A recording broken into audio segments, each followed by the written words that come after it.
Hello and welcome. My name is William Hobbs. I am the founder and music director of Chamber Music, etc. It's a great pleasure for me to be here this evening with all of you on the very first live stream that I'm doing and that Chamber Music, etc. is doing.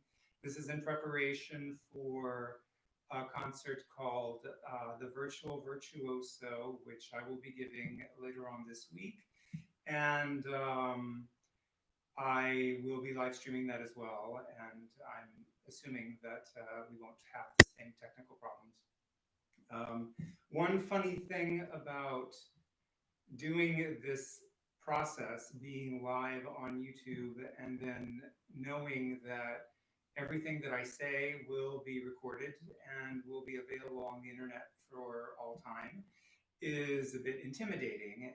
And one way that I'm looking at this evening is for me to practice speaking like this and to give myself something that I can look back in 5 years, 10 years, 20 years, and be happy that I have done a good job. And one thing that I think is important to talk about right off the bat is where we are right now in the world.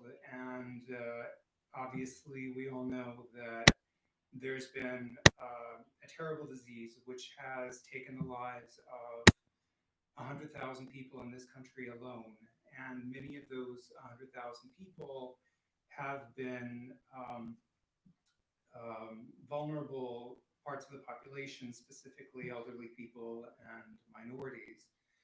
And at the same time, the there's been, as we know, there's been a lot of violence, and it's the the um, the cause or the root cause of the violence that we're seeing in our cities right now is violence perpetrated by a police officer on a black man. And it's very important for me to acknowledge that even though as artists we like to feel that we have comfort to bring to the world and that because of what we do, we have a way to bring some solace to people who are in pain. And it's also important to remember that no man is an island, and that we don't operate in a vacuum, even if all the music that I'll be playing later on this weekend is by white men who are dead, that we're still operating in the community that we live in. And there's a lot of pain, there's a lot of suffering, and it's important for us all to acknowledge that we are part of the community that is suffering, and to do whatever we can to try to make it better. And in light of this, a number of music organizations and arts organizations have declared tomorrow, which is the 2nd of June, 2020, a blackout day. The hashtag is "the show must be paused." And the purpose of the blackout day is to provide us all a moment of silence, a moment of reflection, to think about what's happening and what we could do to ensure that what happens next is positive. And in solidarity with the show must be paused, also in solidarity with the Black Lives Matter movement, I've decided not to do the performance tomorrow evening as originally scheduled.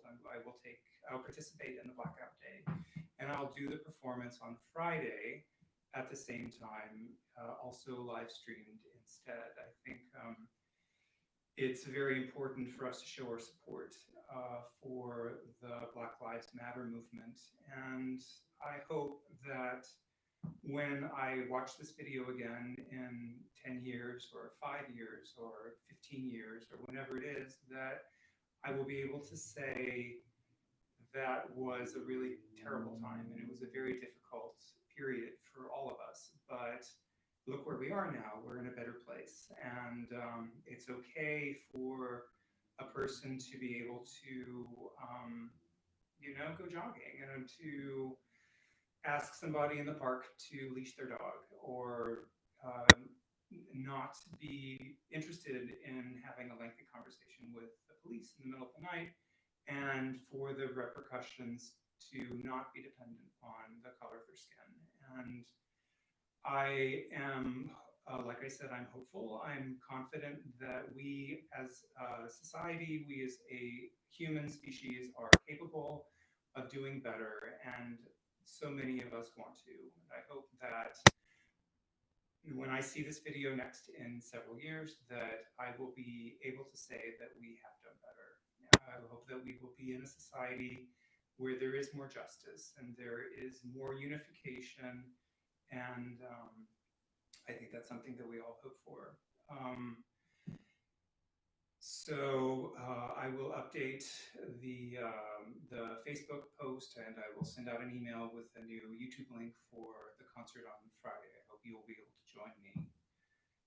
In the meantime, another thought that I have had that I would hope would be able to provide a little bit of comfort to those of you who are watching, and especially to the people who are out there really suffering with COVID and really suffering with injustices, that it has, in various forms, it's happened before, and that other people have lived through similar situations, and have been able to produce beautiful things and meaningful things in spite of the very difficult situations they found themselves in. A case in point would be Claude Debussy when he wrote the Etudes, which is the first half of the concert that I'm giving on Friday. He wrote the Etudes in 1915, and that was the year after, as of course you know, the year after the First World War broke out. And Debussy was devastated by what he saw going on around him, about how the fabric of society as he had grown up in it, the society that he knew, was falling apart. And he didn't know how to stop it. He didn't know what to do. And so he isolated himself from his home and his family in a property that belonged to his family in the north of France by the coast in Normandy. And he initially, for the beginning of his isolation, was not able to write anything. But he was working on an edition of works by Chopin that he completed, and partially, I think, as an inspiration inspiration from the edition of Chopin that he had finished, he decided that he was going to write some etudes. And one soundbite about Debussy at the end of his life that I think is important just to revisit right now is that in the last few years of his life, he gravitated toward a style which they call in French, they call it the style dépouillé, meaning stripped down. And if you think about some of the well-known Debussy pieces like La Mer, or the Suite Bergamasque is also an example, or L'Île Joyeuse for piano, that the textures are often quite opulent. And you hear a lot of beautiful, radiant, wonderfully warm chords, very well thought out, carefully orchestrated textures, and music that is relatively easy to listen to. And if you look at some of right around the time that he wrote these etudes, he started a set of 6 sonatas for various combinations. There's a cello sonata for cello and piano. There's a sonata for flute, viola, and harp. And then the violin sonata, violin and piano, which is the last piece that Debussy finished before he died. And it's very easy to hear this kind of stripped down feeling in certain moments of these late sonatas, but that's not the case at all with the etudes. So I think it's interesting that somehow music history, in some ways, likes to be selective about certain aspects of composers' productions for reasons that are not really clear. But if you tune in on Friday, you will hear that these etudes are not in the least bit stripped down. So what I wanted to do is just show you a little bit what I think is interesting with the etudes and go through them one by one to just, so you'll have something to hang on to. I have to say that the later on in Debussy's career one visits him, um, I'm going to say this, I'm going to probably regret this in 10 years when I look at this video, but I find that the music gets more and more difficult to really get on the first try. I think there are the Clair de Lune, everybody knows. I think Clair de Lune is beautiful the first time you hear it. The piano piece Reverie, most people have heard it, and it's very easy to get it the first time. I sort of like the midpoint of his career was his opera, Pélias et Mélisande, which has a text, and because it's an opera, there's productions, there's lights, there's staging, there's a lot to hang on to. And then as he progressed past that point in his career, it gets a little bit more difficult. And I think for me, the number one weirdest piece written by Debussy is his ballet Jeu. And I have listened to it any number of times. I even played a performance once. I played a celesta in Jeu, and I still don't get it. I mean, I know that because it's a ballet, there's a story, but I think the music is so bizarre that it's very difficult. And the etudes have their moments. Some of the moments are kind of bizarre. I'm not going to lie, but I don't want that to be the first impression. So what I'm doing here today is to just give you enough of like little snapshots of each of the pieces that you will be able to walk away from the performance saying they're not as weird as I thought they were. Quick thing that I just want to talk about before I do that is what etude means. Most of you know that etude is the French word for study, and that every instrument has a repertoire of studies that are devoted to particular technical problems that are native to that instrument. And for the piano literature, we have studies from technical studies written by Mozart, we have technical studies written by Haydn, and then we also have, for example, Bach's Weltern Klavier was published in the Klavierübung, it's called, which means piano study. So it was from a huge series of books of pieces that were designed to be studies. And Bach is a great example, the Bach's contribution of pieces that you learn a lot by working on them, and you grow a lot as a technician and as a musician from playing them, but they are conceived as studies. And after around the time of Beethoven, a little bit after Beethoven, when the piano really started to come into its own as an instrument, there were a number of books of studies that were published, and some of them were more interesting than others. I'm going to show you some examples in just a second, but the important thing to remember is that the tradition has been with us the whole time, and if we go for Bach as a precedent, then the idea was that the pieces would be very interesting, but you would also learn a lot as a performer from playing them. And then when the sort of music became, I guess, musical study became more available to the middle class in particular, so it's a little bit more commercial, then there were hundreds of books of studies published. And the two names that I need to single out before we talk about Debussy are three names. The first one is Czerny, who was a very, very fine composer, but was excellent at writing studies, and he wrote thousands of studies, and they're very, very good. They're really very useful. I played a number of them in my own time, and I've learned a lot from them. I would continue to use them. I recommend them to my students. They're not necessarily the most compelling music, but some of them are very charming. He was quite a good composer. And the other name that I just need to mention tonight is Hanon. I hesitate to use that word because um, anyone who has grown up playing Hanon exercises will know why.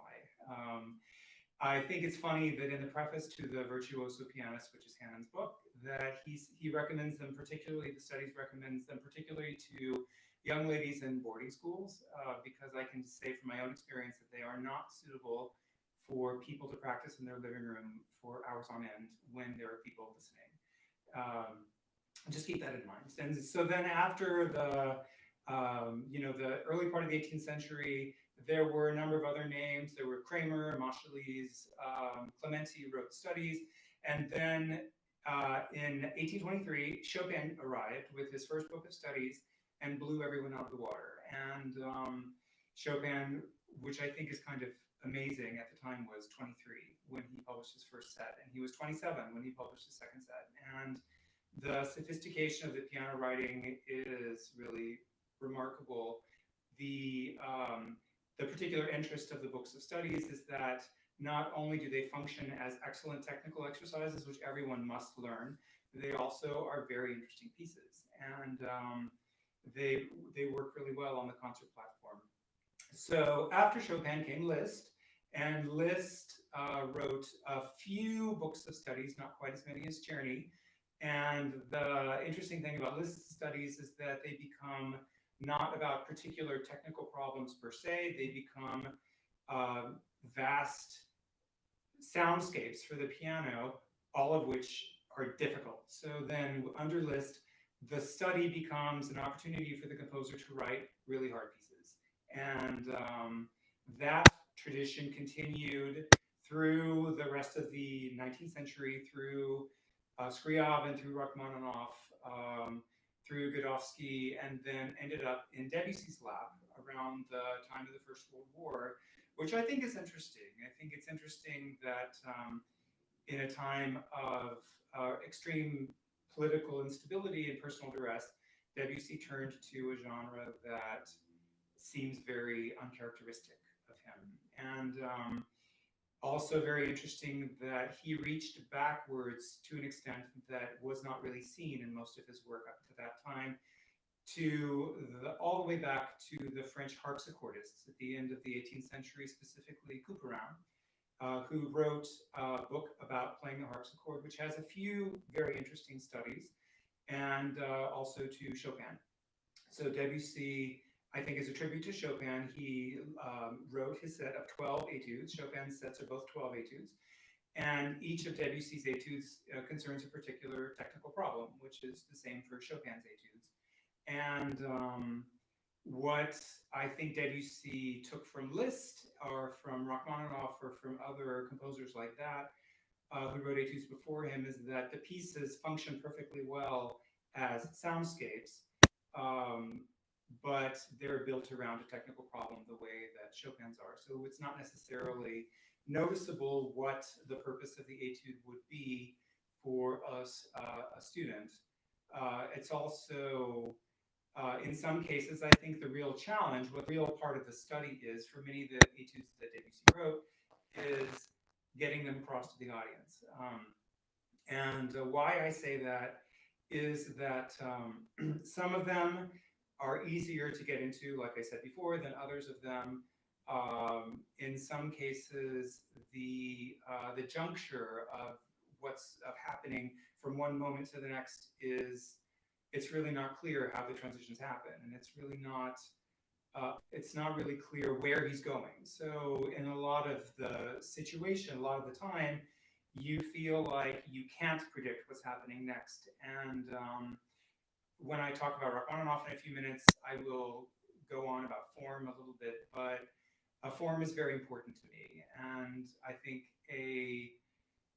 an issue that I've had working on these pieces, these Debussy etudes, is that in a lot of cases, the form is just not there. And sometimes there's like a reference to a particular form that we recognize, or there's some kind of repetition of gestures that happens frequently enough that we feel like there's a form.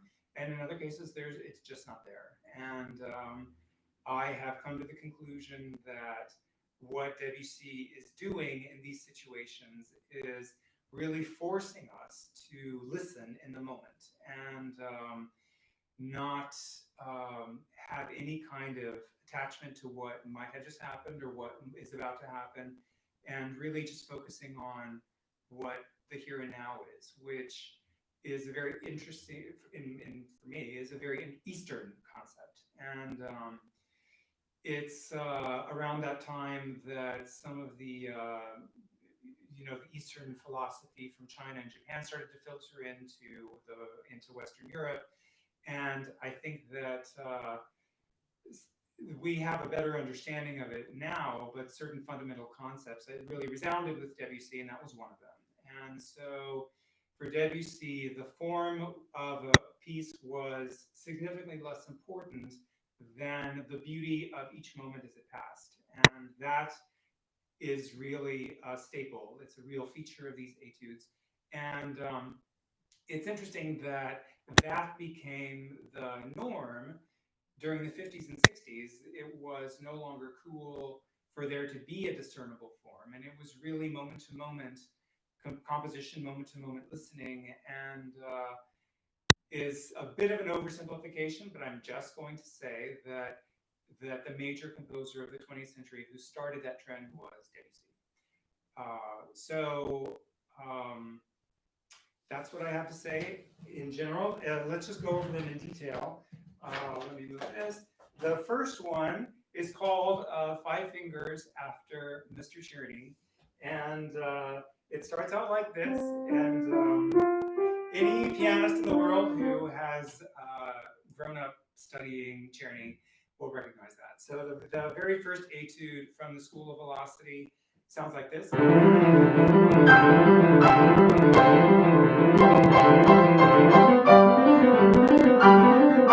I'll stop. So, but we know that that's Czerny, and so he is riffing on that in a very affectionate way, because we see the kid, or we hear the kid doing his Czerny and just being a little bit mischievous. He gets in trouble, so he does it again. And then he's a little mischievous again. And then he starts to get into it. And goes into his own world. And then it comes back, and then he goes into his own world again. And then you hear this interplay of Czerny and the kid in his own world, which is Debussy. And one thing that I forgot to mention is that there is a little bit of a Hannon quote toward the end, toward the very beginning of the piece, which sounds like this. Which sounds like this. I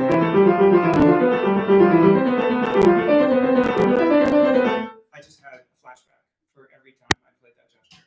And but it's not meant to be. It's not meant to be rude. It's meant to be affectionate. And the first one is such a friendly opener for the set, and you really get to enjoy hearing the fantasy. You get to enjoy hearing the childhood, and it's really a wonderful piece. The second piece is called Thirds, and Chopin's exercise in thirds is something that we all have suffered through in our time, like that. And Debussy's is slower rather than fast. And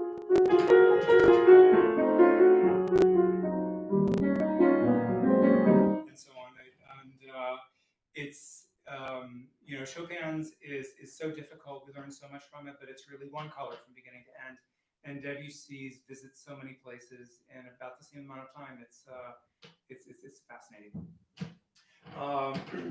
The third piece in this set is called For Fourths, and there is no precedent for that in the etude literature that I know, because there was no allowance for parallel fourths in the Western classical tradition. So what it would sound like if we play the Dies Irae, which we'll come back to later. I introduced that on purpose. If we played sort of Gregorian chant style, like that, that's parallel fourths. And after the musical tradition as we know it, after the harmonic language really became codified, that was no longer allowed. So Debussy's piece is, in some ways, a new departure.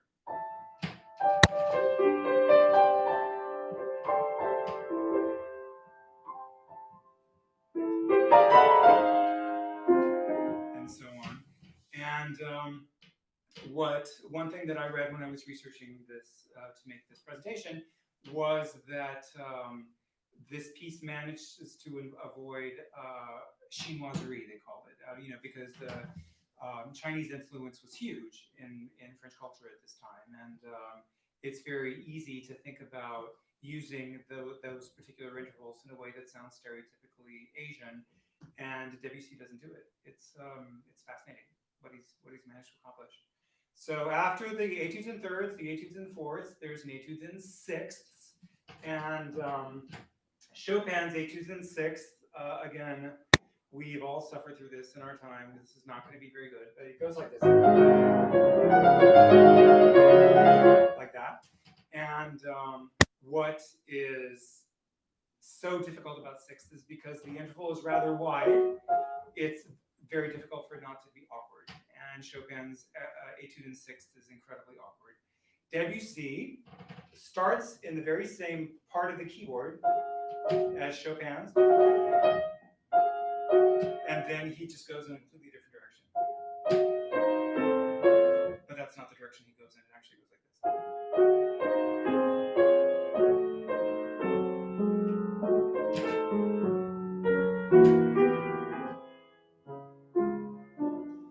So it's slow rather than fast, and it meanders rather than being focused on one idea.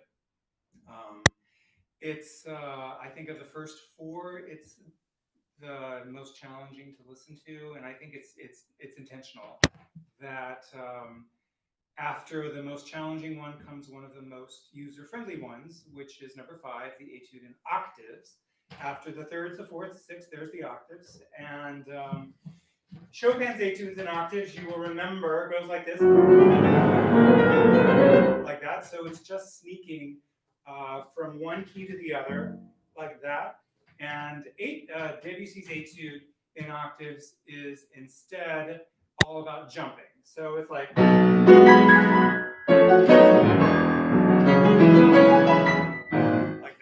And I missed about half of it just now because I was trying to demonstrate. But the challenge of crawling the way Chopin's etude is versus jumping the way that Debussy's etude, it's actually like an order of magnitude more difficult, which is not anyone's problem but the performers. But it's, I guess it's a problem. And it's the way that the material repeats, the way that the material, I think, is very easy to access is, like I said before, it's deliberate, because number 4 is kind of hard not to sit through, but it's kind of hard to grasp. And number 5 is very user-friendly. Number 6 is called for the 8 fingers, and he means these. So I called it in my program. I called it "No Thumbs Allowed," and it's one of the most awkward pieces I know. And I think that he had in mind, he had Chopin's black key etude, like that one, which is not that awkward and is really fun to play. But so he's really using a lot of black keys. And really just using these 4 fingers. It's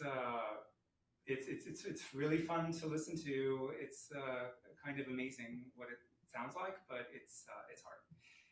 And then we are in number 7. Number 7 is called Chromatic Scale Degrees, and obviously, for those of you who are pianists, you know that's what this is. It's just going from one black key to the white key next, just one key to the next one.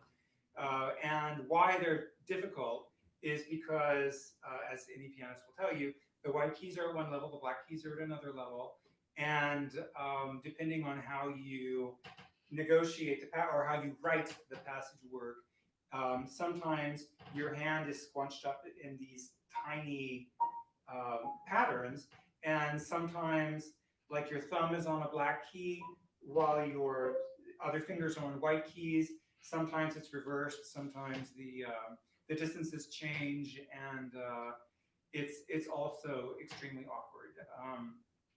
But it's a good piece, and when just to help you listen to it, because just listening to listening to a lot of notes is maybe not that compelling for a lot of people, but this one has a tune, and this one has a tune that comes back.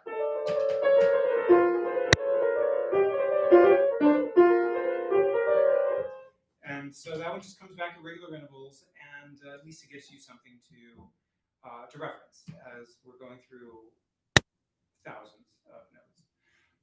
Number 8 is called for ornamentation, and that one it's interesting because, as we know, the example that I like to use when I teach about ornamentation to singers is don't judge me, Unchained Melody by the Righteous Brothers, because if you listen to the song, if you listen to or if you look on in a pick book, the tune just sounds like this.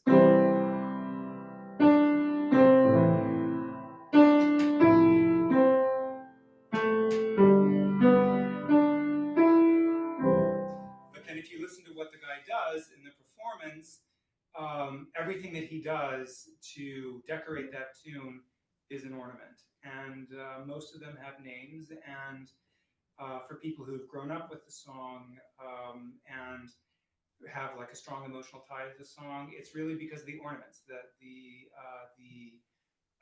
performance is so effective. Now, the corollary to that is that there's a basic tune, and then there's a whole lot of things that happen to the tune which qualifies ornaments, which if you listen to that song back to back with what I just did, you can hear exactly what I'm talking about. The interesting facet about Debussy's Etude for Ornaments is that there's really not much of a tune. It's really a lot of ornaments.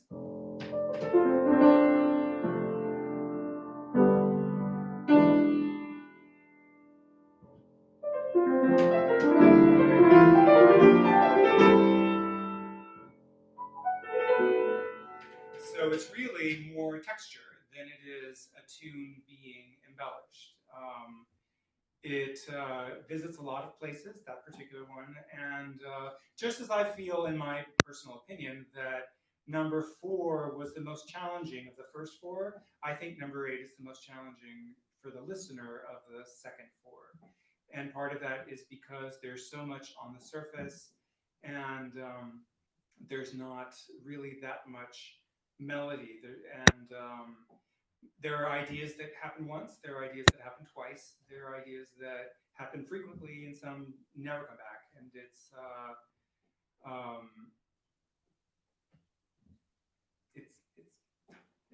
Okay, number 9 is called for repeated notes, and that is one particular very difficult challenge in playing the piano. Is if you're repeating a note, to make it speak the requisite number of times. The piano has an advantage over other keyboard instruments.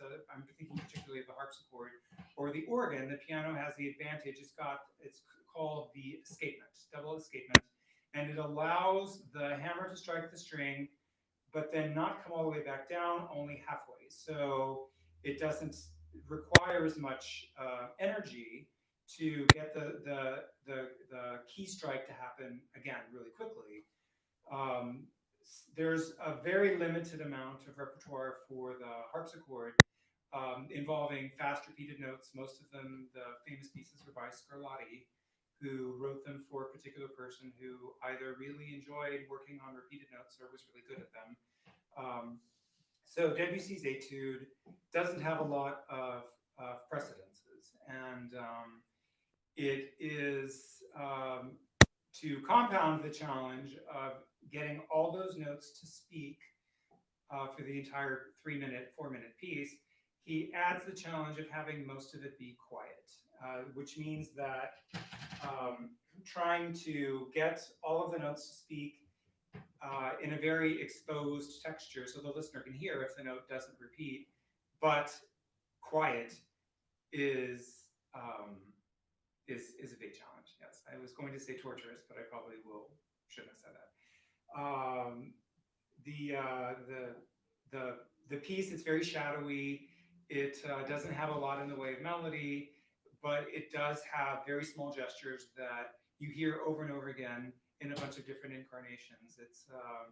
And I think that's what makes it possible to really get it the first time through. I think it's the most user-friendly of the last set of 4 etudes. Number 10, 3 from the end, is called for contrasting sonorities.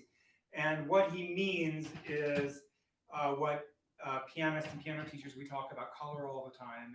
And even though the mechanism of the piano, it's just you push a key, a hammer strikes a string, we believe as pianists that it's possible to attain a wide variety of color depending on how hard you strike the key, how rough you are, how gentle you are, um, any number of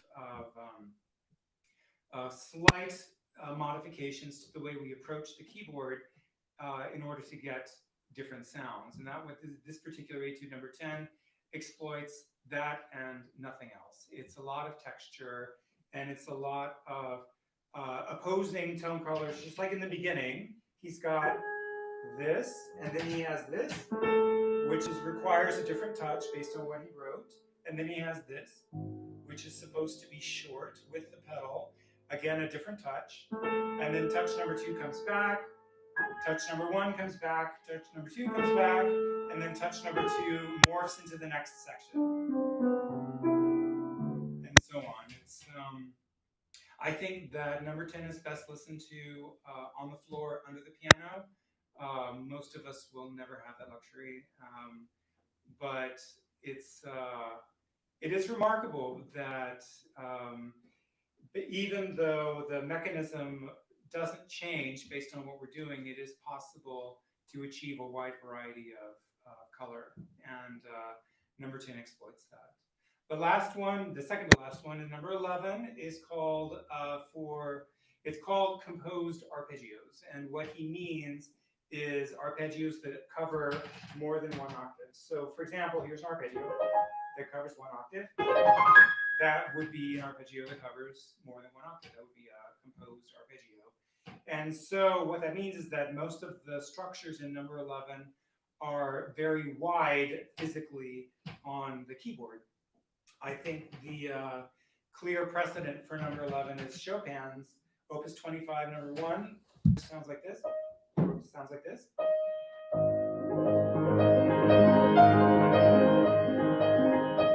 And which exploits the piano's natural resonance with the pedal down and a certain amount of wideness over the gestures that he uses. So Debussy expands them.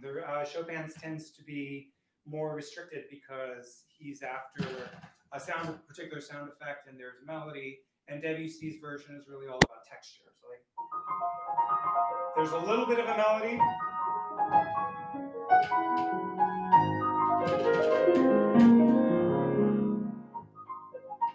and then most of it is really color. But number 11, I think it sounds the most for most of us. It sounds the most like the Debussy that we know and love. And in my opinion, no, not in my opinion, I know for a fact that it's one of the etudes that is played the most often. Which brings us to number 12. And number 12 is called 4 chords. And you would think that it would be, we all know that Debussy loved his chords. So like, here's a quote from Péléas and Maison.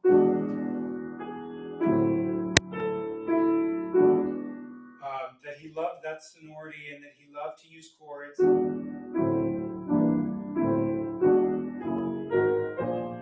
Just like that, just a chord would be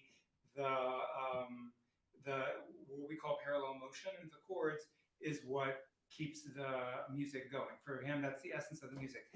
This piece does not do that. So this is another piece like, if you remember, I talked about number 5, the octave one. This one's all about jumping. And these jumps are crazy. So what it happens, we have this like that, and you see that the jumps happen in different directions.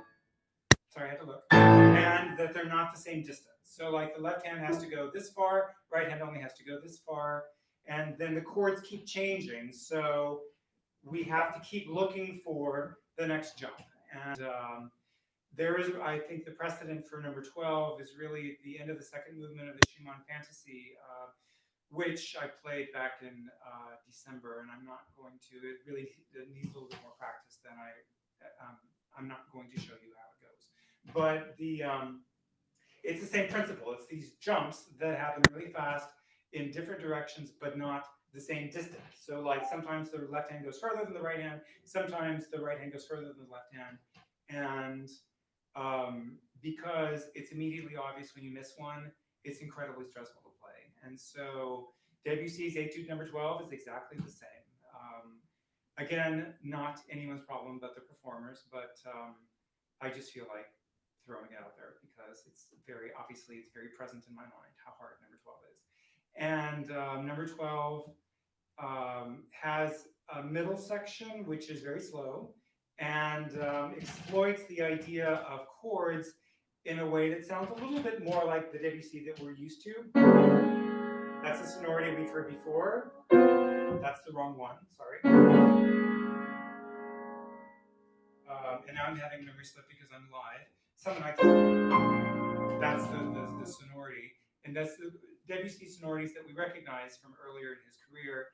And but you see him facing toward the future in the middle part of number 12 because it's very fragmented. And there are huge moments of silence, more silence in the middle section of number 12 than any other piece of Debussy's that I know, and certainly more than any of the other etudes. Which also I'm just mentioning because as he became very influential in the avant-garde movement of the 50s and 60s, so did the idea of having huge amounts of silence inside a piece become a huge part of the avant-garde as well. And somebody out there is going to say it wasn't Debussy, it was Webern. I know it was Webern, but it's interesting that Debussy thought of it first. Ha, okay. Let's talk about Rachmaninoff. And what I would like to say first is I love Rachmaninoff. I think he is a master, underrated master of composition. And besides being one of the top 10 best pianists in his own right of the 20th century, he's a fabulous, fabulous composer. I enjoy the challenge of learning a new Rachmaninoff piece. I love the orchestral textures. I love the hyper emotionality, and I love the endless challenge. But it's very, very satisfying music to play. I'm bringing this up because I just want to share that this concert began life as a set of, it was going to be a concert of etudes. And I had this idea that I was going to learn the Debussy etudes once and for all, and that I wanted to find other sets that were written around the same time. Turned out that Rachmaninoff wrote his Opus 39 set of Etude Tableau in 1916 to 1917, right before he left Russia. It was the last piece that he wrote before he left Russia, which was in 1917, speaking of political instability.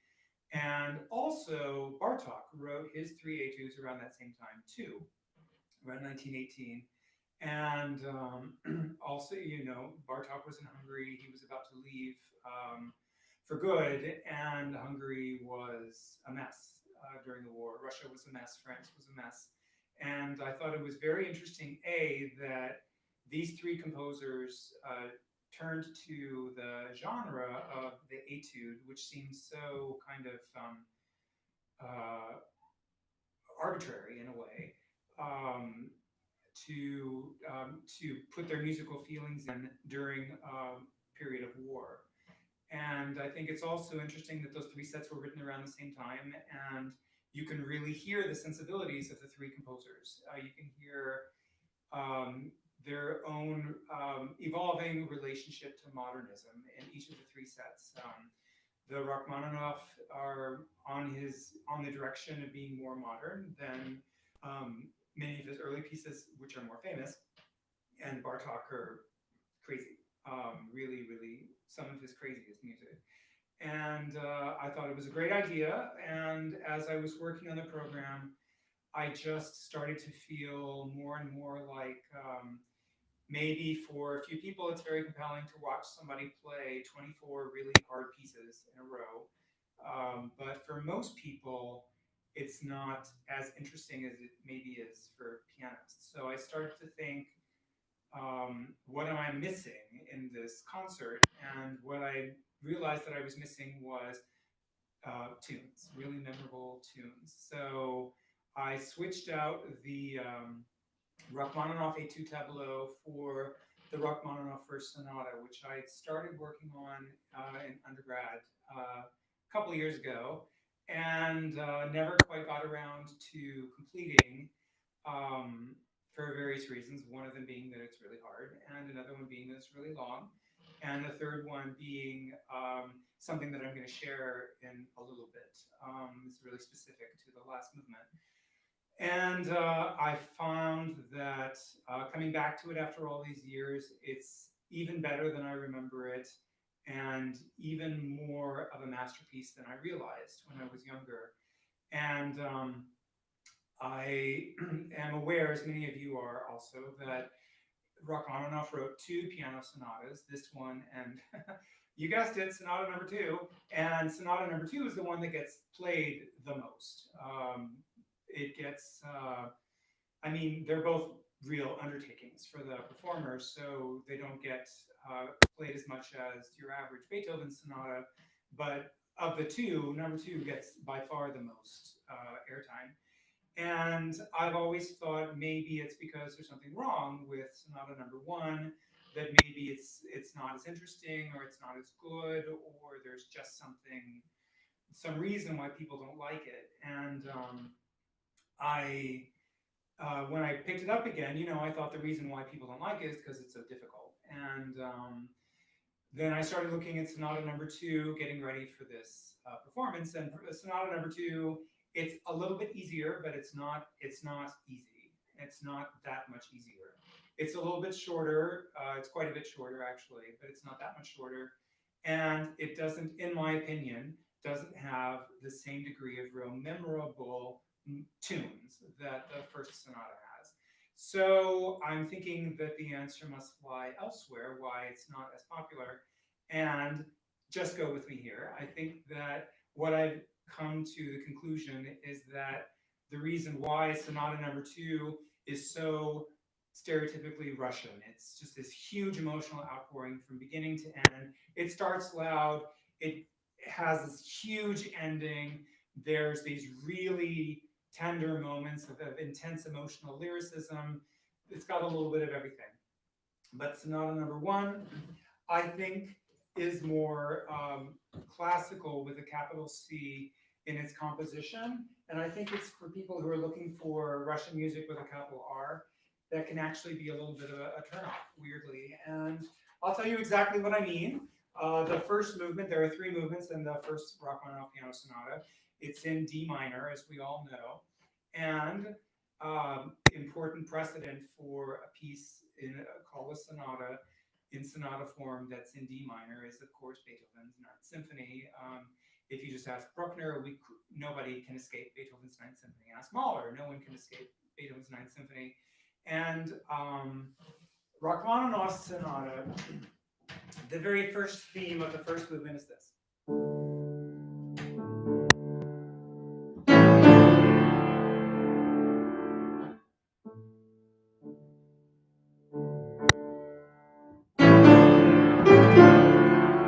In other words, there's very spooky, quiet, open fifths, and then there's really loud, strong, assertive chordal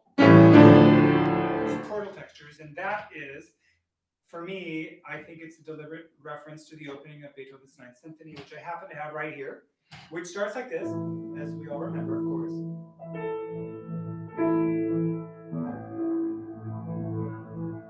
Just like Rachmaninoff, it goes on for a little bit longer, but then when the opening tune of Beethoven 9 comes in,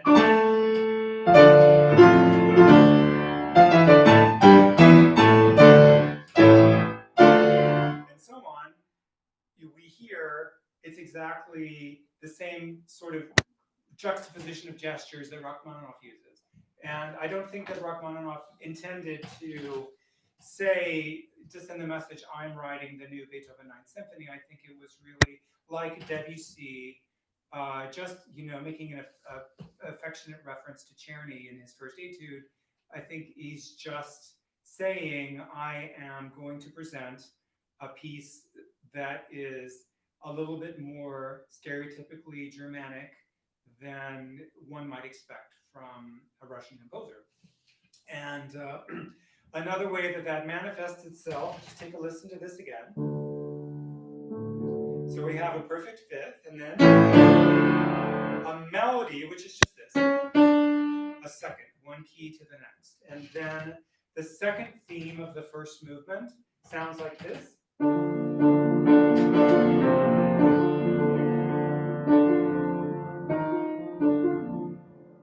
Which is just, it's just a second. So the whole melody is constructed on seconds. And the closing theme of the first movement sounds like this. Sorry, it doesn't sound like that.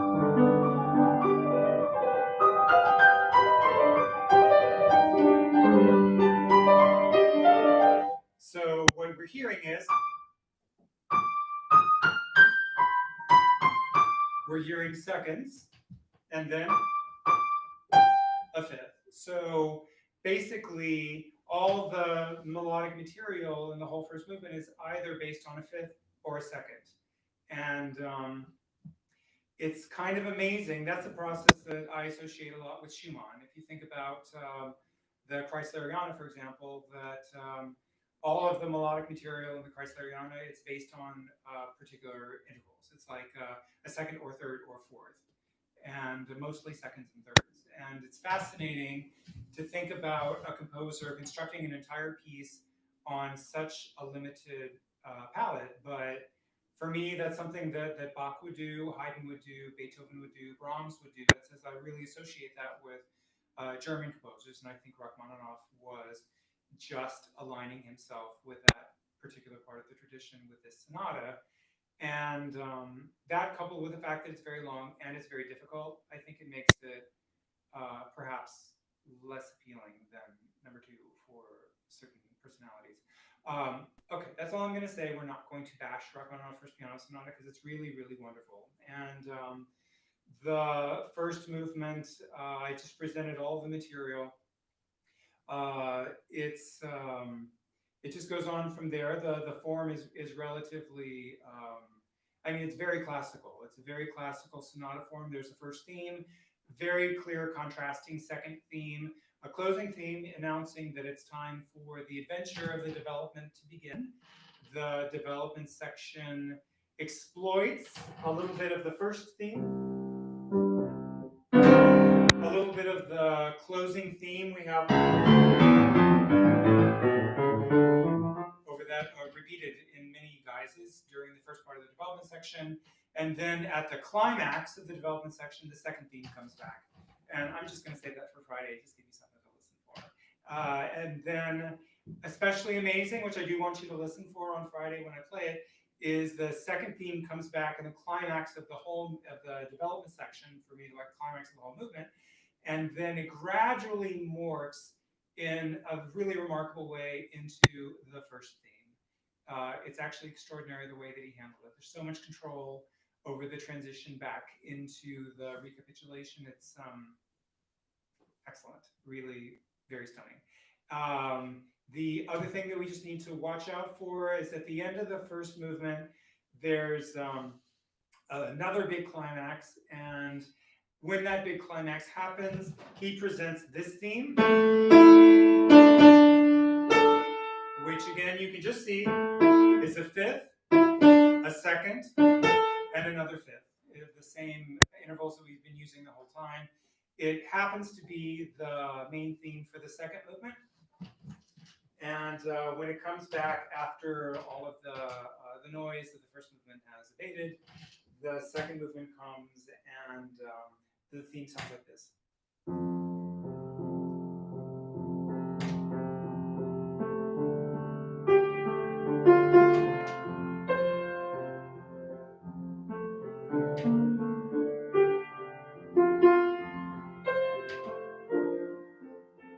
And so on. You have to come to Friday's performance to hear it all. But what I have always been sort of fascinated by with the second movement is that everything in it, literally everything, is constructed around this fifth or second. There's this very important motive at the beginning of the second movement, which comes back. That's just a sequence of fifths. We heard that the accompaniment sounds like this. This is the fifth, obviously.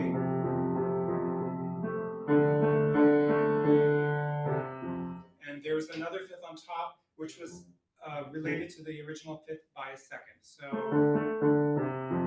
like that, you hear the second and the fifth, and it really, the more you look for that, the more you find it in the second movement. It's really extraordinary.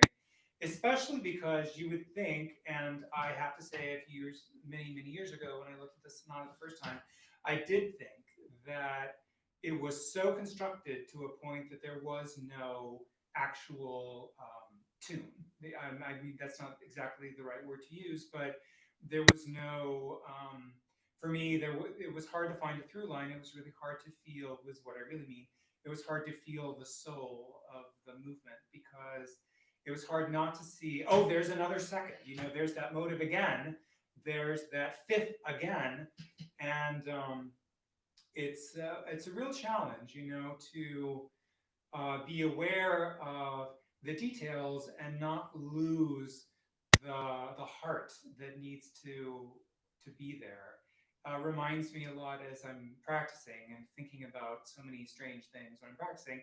It reminds me of the cathedral in Chartres that if you really know how they built that cathedral, how the architecture is designed, it's pretty incredible that there's so many very minute numerical relations between different parts of the cathedral and proportions that are based on not based on necessarily how the building would look, but on certain numerical relationships. And if you start to look for them, then you can find them. And maybe you get to the point where all you see is the detail and you see how it's constructed and you don't get the whole picture. And that's what, when I've come back to the second movement, sorry, that I really noticed that's what it needs more than anything. It's just a beautiful song. It's a gorgeous, gorgeous movement with a remarkable amount of very finely constructed detail.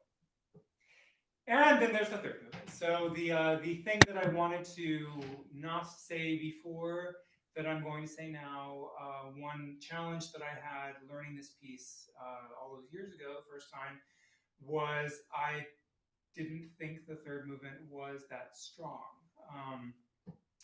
I found that, well, I don't need to tell you why I didn't think it was that strong, I just didn't. And I discovered this time around that it doesn't really work until you play it fast, and then it really works. And it's impossible to sight read up to tempo. It really takes a long time to get it into your fingers to a point where you can render it up to tempo, up to speed. But then it's pretty incredible. Just so you know what to listen for, the main tune of the third movement is, as silly as it sounds, is couched in some craziness. Like that. And as the movement progresses, it gets even more and more kind of wild, the way that it's written. And Again, that's just our seconds. They're seconds that we've been seeing from the beginning of the sonata. And for me, the third movement is in a modified, just to be geeky, a modified sonata rondo form. And what the modification is that normally for sonata rondo, you have A, B, A, development, A, B. And what Rachmaninoff does in this movement is he compresses the middle three sections, the A, the development, and the A return, well, the A and the development, into one. So instead of there being 7 sections, there are 5. The B section is going to point to something very interesting, which is, this is how it starts. And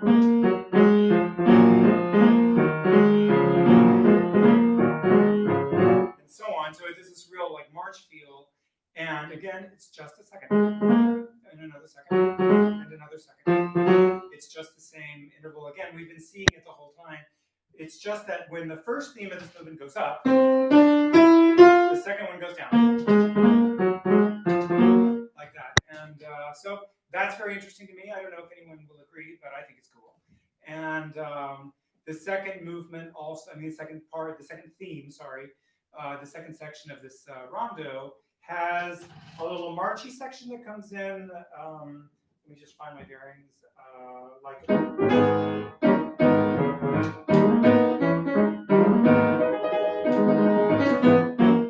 of this like cool, spooky march feel. And then we get something, the final, like the sort of last hurrah of the B section sounds like this.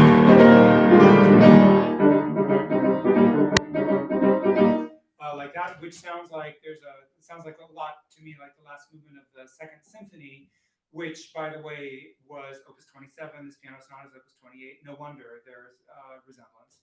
But it gets crazier and crazier and crazier, and then when we get to time for the B section to end, time for the development to start, there's a big crash. You can't miss it. And wait till Friday. And then there's a motto. I forgot to mention this. This happens toward the beginning of the first movement.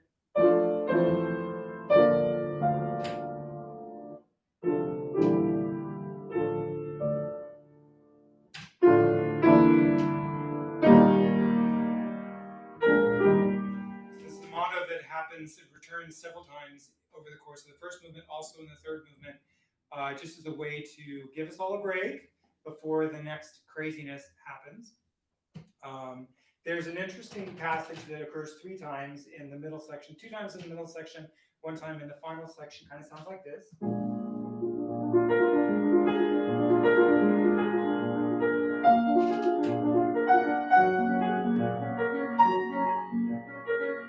And if you've been paying attention, you will recognize it's our second, it's our original theme from the beginning of the movement. It's just in a completely different texture now. And there's a tune on top of it, which has a third. It's not all seconds or fifths, but it's like the tune of the second movement, only it's altered. So like that, which is cool. Again, so well constructed, but the way that he shapes it with the harmonies and the piano texture, it just doesn't feel like it's constructed. It feels really heartfelt. And then the development section continues. There's these sort of calm moments. There's some crazy stuff that sounds more like the second theme, something like that. Like that, it gets a little bit like relentless and scary. And where it ends is where, drum roll please, there's a quote of the Dies Irae at the very end of the development section. Like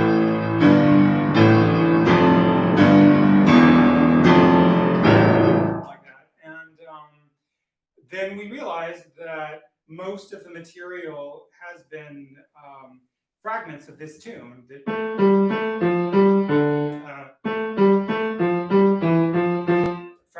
that tune that he has taken apart, done things to, turn them upside down, um, put two of them together, all kinds of things. But that is actually the basis of the melodic material for the third movement. And at the time, I knew that Rachmaninoff was really into the Dies Irae theme. It's very popular. A lot of composers like it. All over the Berlioz Symphonie Fantastique, for example, Liszt, Totentanz makes a big use of it. And it's when we think of Gregorian chant, if we think Monty Python and the Holy Grail, the Dies Irae is the tune that they use. And so I thought all those years ago, come on, Rachmaninoff, don't do the Dies Irae again. And now that I'm a little bit more mature, I realized that it was just, for whatever reason, it was very important to him at that time, so I can't judge that. But also the way that he used it as the basis for pretty much the entire piece. Now, like, come on, that's pretty remarkable. It really is. And so we finally get our Dies Irae really only once, really big and loud. And then the A music starts again. We get the recapitulation of the A section. We get a recapitulation of the B section. And then we get the coda. And then the Dies Irae comes out to play a lot in the coda. And I will leave that for Friday so that you can just listen for the Dies Irae. Like on the last two pages, I would say there's, especially the last, not the very last page, but the second to last page, third to last page, there's like Dies Irae everywhere. And it's like the second movement, there's this one little gesture which generates the entire movement. And so then it's like the Dies Irae really permeates the end of the sonata. And then there's a surprise visit from the second theme of the first movement right toward the end. And then everything ends in maximum drama. It's a good time. And I think that it's important to recognize that the first movement beautifully no, sorry, that's not, never mind. Let me try that again. First movement, beautifully well constructed, really shows a very sophisticated attention to musical architecture and a willingness, at least, to exploit some aspects of the German tradition in a way that might be a little bit novel for Russian music. Second movement is beautiful, heartfelt, very constructed, obviously, as I said before, but beautifully, very, very, very touching. And then the third movement doesn't have a lot of emotion. I mean, and it doesn't have a lot of contrast, doesn't have the same depth, I would say. And I think that I actually think it's deliberate. I think that it's the same thing. Actually, in the second piano sonata, the last movement is the least emotionally varied. The second symphony is the same thing. The third symphony is the same thing. And actually, only really of all his big multi-movement cello sonatas, the same thing. That of all the multi-movement pieces of his, I would say that it's really the standout of the last movement being as emotionally varied as the other movements is the second piano concerto, and that's because of the big tune that he incorporates. But I think he was at the height of his powers when he wrote this sonata. If he wanted to do that again, he could have done it for this sonata. He just chose not to. He chose not to for the second symphony. I think we get so caught up in the hyper emotionality of the lyricism with Rachmaninoff. Sometimes it's easy to get mad at him if he doesn't give us the same kind of big, passionate, tender, juicy, sexy music. But the last movement of the sonata accomplishes something slightly different, and I think it accomplishes it in an extraordinarily successful way. And that's the Rachmaninoff's first piano sonata. The encore, I will tell you in 30 seconds, and then we will be wrapping up for tonight. The encore will be Rachmaninoff's transcription or paraphrase, is probably more accurate, of Tchaikovsky's Lullaby. And It was the Lullaby, the original Tchaikovsky. It's a song, and it has the most remarkable, kind of unforgettable, I would say, combination of tenderness of a mother, just to be stereotypical, could be a father, but tenderness for a parent, shall we say, toward a child, um, trying to sing the child to sleep with one of the saddest tunes I have ever heard. And Tchaikovsky was really good at writing sad music, as we all know. And this is one of his very saddest tunes. And I thought that it maybe would be appropriate because the text of the original song is, it's just go to sleep, baby, have sweet dreams. I've called on the wind and the sun and an eagle to watch over you. And the eagle flew away, the sun set behind the sea, and the wind stayed with the child for 3 days and then went back to his own mom. And Wind's mom asked where he'd been, if he'd been, you know, rustling the surface of the sea, or if he'd been blowing flowers, or what he's up to. And the wind said, "No, I was with a baby. I was just rocking a baby." And it's the sweetest text. And I thought that besides the fact that it was the last piece that Rachmaninoff finished, this paraphrase of this song, it was the last piece that Rachmaninoff wrote. It's kind of an interesting correspondence with Etudes being Debussy's last big hurrah for the piano. It's also in these very difficult times, it's nice to, or I think nice is not at all the right word, but I would say important to acknowledge the pain of what we're going through and to acknowledge the sadness that many of us feel, but also to have there be an element of comfort for the child and all of us that is feeling so much sadness and so much pain. And I think the combination of comfort and sadness is unlike any other piece that I know. And so it seemed like a good choice. And I hope that on Friday you will agree. Thank you so much for listening. I would love to hear your feedback. This is my first time doing this, and I will keep doing this for future concerts, and hopefully won't have so many technical problems. And we'll continue organizing my thoughts even better. Everybody, please stay safe. Please stay well. Please join me on Friday if you are able.